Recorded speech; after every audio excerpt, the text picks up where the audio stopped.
World War One, World War Two and every other war have one thing in common, and that is that none of the country's national monuments are ever destroyed in a war.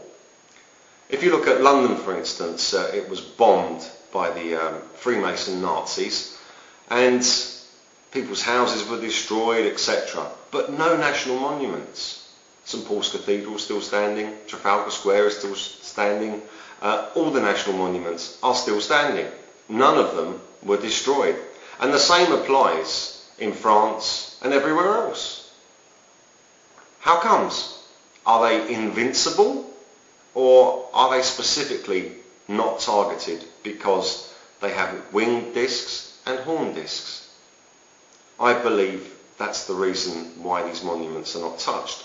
If you look at the Afghanistan invasion, just before they were invaded, they blew up a statue of a giant, and the BBC in this country was spitting poison about it, that they had destroyed an irreplaceable work of art. Well, it was a statue of an abomination, and they blew it up. It's in their country, they can do what they like, can't they?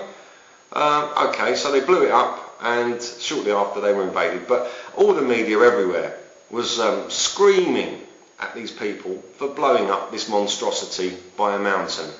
It's their country, they can do what they want. If the British government, for instance, decided to blow up Trafalgar Square, that's their business. It's their country and it's their monument. They can do that, but it's not going to happen.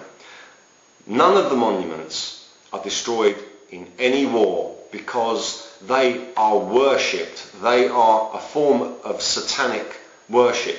All of these buildings have wing discs, horn discs, and all manner of other things pertaining to Nibiru, the planet of the crossing, and flying saucers and aliens. For instance, Gog and Magog, the two giants of the book of Revelation, are the official defenders of London, sanctioned by the Lord Mayor of London. They have a special place here.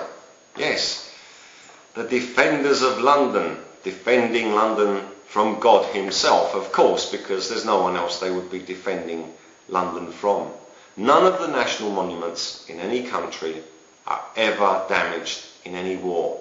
Can someone give me another reason, perhaps, to change my mind from thinking that this is just another satanic ritual? Because I believe that it is. And we're never going to see any national monuments in any country ever destroyed by a war, because they're far too precious to the reptiles that live here amongst us.